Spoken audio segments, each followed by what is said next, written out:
جو مومن ہے یقین مانے اس کے لیے موت واقعی تحفہ ہوتی ہے۔ نبی پاک صلی اللہ علیہ وسلم کا فرمان ہے کہ جب فرشتے سامنے آتے ہیں نا، روح نکالنے والے، ان کے آنے سے پہلے اور استقبال والے فرشتے آتے ہیں جو قطار بنا کر کھڑے ہوتے، جن کے ہاتھوں میں گلدستے ہوتے۔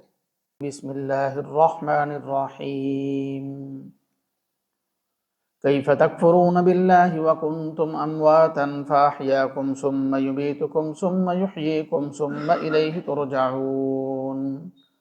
هو الذی خلق لکم ما فی الارض جمیعا ثم استوى الی السماء فسواہن سبع سماوات وهو بکل شیء علیم۔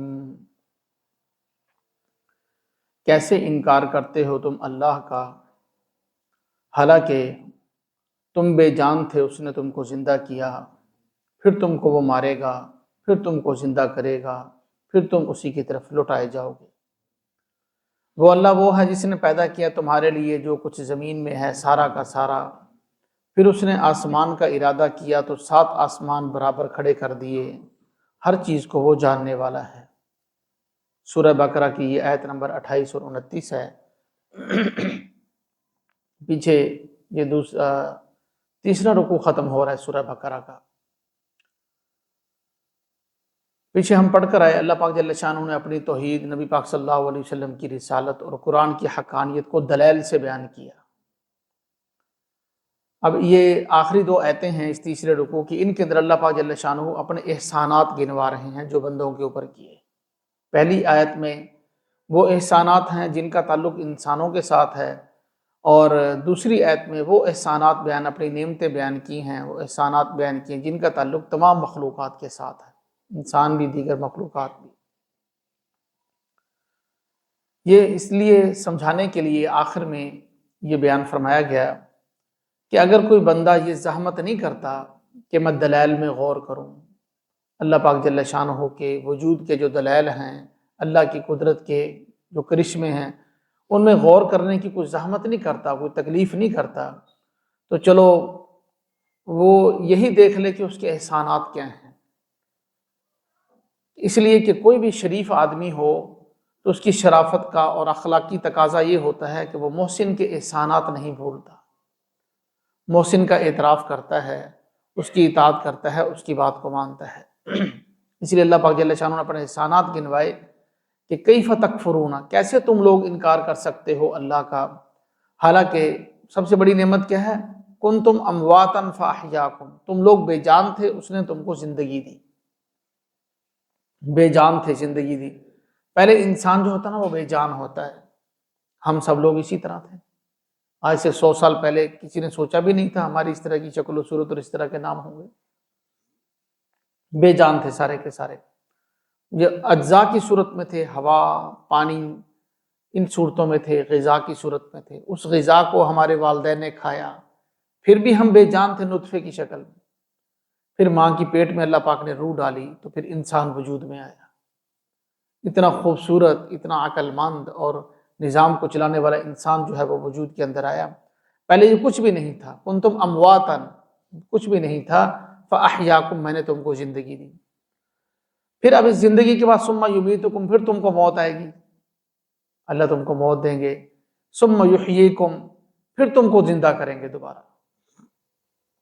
اب یہاں پر جو ہے نا اللہ پاک جل شانہ نے دنیا کی زندگی اور پھر اس کے بعد موت کو ذکر کیا، اور پھر اس کے بعد دوبارہ زندگی کو ذکر کیا۔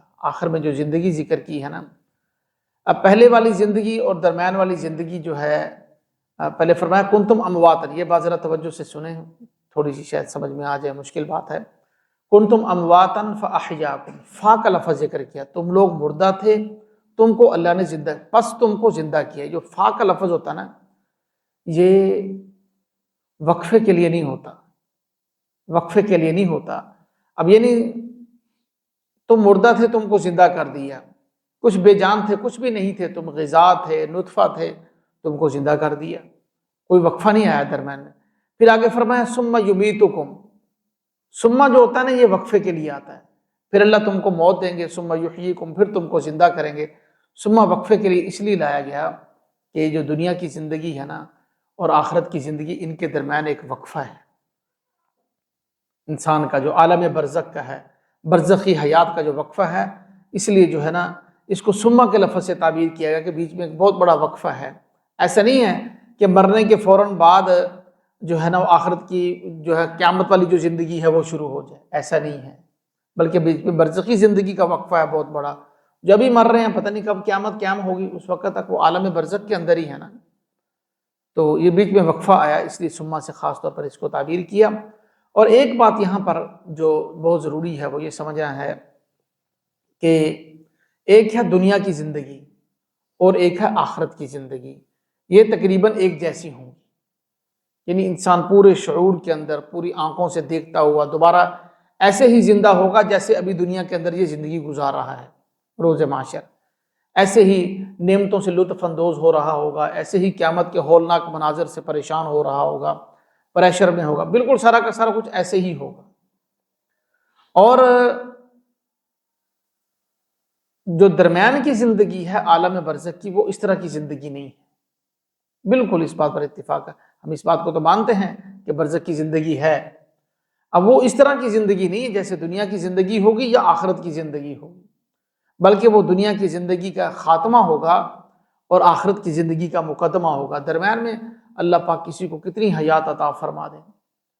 وہ یہ اس پہ بھی پھر بہت سے لوگوں نے اختلاف کیا، مردے سنتے ہیں یا نہیں سنتے، قبر میں کیا ہوتا ہے. کئی لوگوں کے اللہ پاک کفن بھی میلے نہیں ہونے دیتے، کئی لوگوں کے جو ہے نا وہ ہڈیاں بھی مٹی ہو جاتی ہیں. وہ اللہ پاک کا نظام، اللہ نے اس کو پردے میں رکھا ہے. قرآن و حدیث میں اس کی ایسی کوئی وضاحت نہیں ہے کہ بتایا جائے کہ کتنی زندگی ہوتی ہے، اس کی لمٹ کتنی ہوتی ہے. دنیا کی اور آخرت کی جو قیامت کی زندگی ہے اس کی تو لمٹ بیان کی گئی ہے، برزخ کی زندگی کی اللہ پاک نے کوئی لمٹ بیان نہیں کی. ہاں اتنی بات ضرور احادیث سے ثابت ہے، نبی پاک صلی اللہ علیہ وسلم نے ارشاد فرمایا الانبیاء احیاء فی قبورہم، نبی اپنی قبروں میں زندہ ہے. نبیوں کو جو حیات برزخی ہے وہ عام لوگوں سے زیادہ حاصل ہوتی ہے، وہ حیات برزخی ہے، دنیا کی زندگی نہیں. ہمیشہ یہی غلط فہمی ہوتی ہے. جنہوں نے یہ کہا نا کہ نبی اور دیگر مردے مرنے والے اللہ کے نیک بندے سارے زندہ ہوتے ہیں، وہاں پر ہمیں یہ غلط فہمی ہو جاتی ہے، ہم دنیاوی زندگی سمجھ لیتے ہیں. اور دنیاوی زندگی تو نہیں ہوتی، وہ تو برزخی زندگی ہے. اور پھر جن لوگوں نے برزخی زندگی کا انکار کیا ہے وہ کہتے ہیں بس ختم ہی ہو گیا، اس کا کنیکشن کٹ گیا، بس بات ہی ختم ہوگی اس کی. یہ بھی بالکل غلط ہے، یہ بھی قرآن و حدیث کے خلاف ہے. اللہ پاک جل شانہ نے خود قرآن پاک میں بیان فرمایا ہے کہ جو نیک لوگ ہیں وہ علیین میں ہوں گے، جو بد لوگ ہیں ان کی روحیں جو ہیں وہ سجین میں ہوں گی، برے لوگوں کی.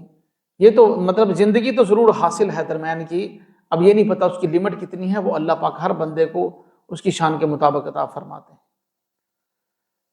تو اس لیے فرمایا کہ ثم یمیتکم ثم یحییکم ثم الیہ ترجعون، پھر تم اسی کی طرف لوٹائے جاؤ گے. اب یہاں پر ایک اور بات بڑی اہم ہے کہ اللہ نے زندگی کو تو اپنی نعمتوں میں گنوایا، باقی زندگی اللہ کی نعمت ہے بہت بڑی، کس کو کتنی حاصل ہو جائے، کسی کو 40 سال 50 سال 60 70 80 سال بھی حاصل ہو جاتی ہے، کوئی 100 سال سے بھی. اسی زندگی کے اوپر آخرت کی زندگی کا مدار ہے. جو یہاں پر نیک اعمال کر کے جائے گا آخرت کی زندگی اس کی بنے گی، جو نہیں کرے گا آخرت کی زندگی اس کی خراب ہوگی، برباد ہوگی، پریشان ہوگا آخرت میں. اب یہ دنیا کو جو زندگی ہے اس کو تو نعمت بتایا، لیکن اللہ نے موت کو بھی نعمت بتلایا، موت کو بھی نعمت بتلایا. اس کی وضاحت ایک حدیث سے ہوگی. نبی پاک صلی اللہ علیہ وسلم نے ارشاد فرمایا الموت تحفۃ المؤمن، تحفۃ المؤمن الموت، مومن کا تحفہ جو ہے نا وہ موت ہے. اب مومن کے لیے تحفہ کیسے، ہم تو موت سے ڈرتے ہیں، موت بڑی پریشانی صدمہ ہوتا ہے، پتہ نہیں کیا ہوتا ہے کہ اس کے ساتھ کیا بنی ہے کیا نہیں ہوا. ایسا نہیں ہے. جو مومن ہے یقین مانے اس کے لیے موت واقعی تحفہ ہوتی ہے. نبی پاک صلی اللہ علیہ وسلم کا فرمان ہے کہ جب فرشتے سامنے آتے ہیں نا روح نکالنے والے، ان کے آنے سے پہلے اور استقبال والے فرشتے آتے ہیں جو قطار بنا کر کھڑے ہوتے ہیں، جن کے ہاتھوں میں گلدستے ہوتے ہیں. اللہ پاک جل شانہ اس مرنے والے کے لیے جنت کی کھڑکیاں کھول دیتے ہیں. مرنے سے پہلے وہ یہ منظر دیکھ رہا ہوتا ہے، اور پھر اس کی روح جو ہے نا وہ چاہتی ہے کہ میں جلدی نکلوں اور جلدی ان نعمتوں کے اندر پہنچوں جو اللہ نے میرے لیے تیار کر کے رکھی ہے کہ نہیں تحفہ مومن کے لیے. اور پھر یہ اللہ کی ملاقات کا ذریعہ ہے، نبی پاک صلی اللہ علیہ وسلم کی ملاقات کا ذریعہ ہے. اور جو ہے صحابہ کرام، اللہ کے نیک بندوں سے ملاقات، جب انسان کی روح نکلتی ہے تو ان کے پاس جاتی ہے۔ تو اس لیے موت بھی تو نعمت ہے اور زندگی بھی نعمت ہے، دونوں چیزیں انسان کے لیے جو ہیں وہ نعمت ہیں۔ اور پھر یہ تو ہے جو خاص طور پر انسانوں کے لیے ذکر کیا، پھر آگے اگلی آیت میں ان نعمتوں کا ذکر ہے جو تمام مخلوقات استعمال کرتی ہیں۔ هو الذی خلق لکم ما فی الارض جمیعا، وہ اللہ وہ ہے جس نے تمہارے لیے وہ کچھ بنایا جو زمین کے اندر ہے، سارا کا سارا۔ اس آیت کے اس حصے سے نا مفسرین نے یہ بیان کیا ہے کہ روئے زمین کے اوپر جتنی چیزیں ہیں وہ انسان کے فائدے کے لیے ہیں۔ اسی سے تو انسان بالمشافہ فائدہ حاصل کر رہا ہے، اس سے گوشت استعمال کر رہا ہے، اس کا سبزیاں، جو بھی روئے زمین کے اوپر چیزیں ساری استعمال کر رہا ہے، اور کہیں سے انسان کو یہ نظر نہیں آ رہا نا کوئی فائدہ حاصل نہیں ہو رہا، تو کم از کم اس سے یہ فائدہ ضرور حاصل ہوتا ہے۔ انسان اس کے اندر ریسرچ کر کے اپنے رب تک پہنچتا ہے، غور و فکر کر کے اپنے رب تک پہنچتا ہے، اپنے رب کو پہچان حاصل کرتا ہے اس کے ذریعے سے۔ فرمایا کہ ثم استوى الى السماء، پھر اللہ نے آسمانوں کا ارادہ کیا تو 7 مضبوط آسمان بنا دیے۔ زمین کے اوپر بھی ساری چیزیں بنائی انسان کے فائدے کے لیے، آسمان کی چھت بھی انسان کے فائدے کے لیے بنایا، اور فرمایا کہ وَهُوَ بِكُلِّ شَيْءٍ عَلِيمٌ، اور اللہ کو ہر چیز کی خبر ہے، ہر چیز کو جاننے والے ہیں۔ تمہیں بنا دیا، تمہیں موت دے دی، تمہیں زندگی دے دی، آسمان و زمین کی تمام مخلوقات بنا دی، اور ہر ایک چیز کا ذرے ذرے کا اس کو علم ہے کہ کہاں پر کیا ہو رہا ہے، میرا بندہ کیا سوچ رہا ہے، اس کی دل کی گہرائیوں میں کیا ہے، سب کچھ اللہ پاک کو معلوم ہے۔ وَهُوَ بِكُلِّ شَيْءٍ عَلِيمٌ، ہر چیز کو جاننے والا ہے۔ یہ ہمارا دوسرا رکوع سورہ بقرہ کا تیسرا رکوع مکمل ہوا ہے۔ اللہ پاک ہمیں یقین کرنے کی توفیق نصیب فرمائے۔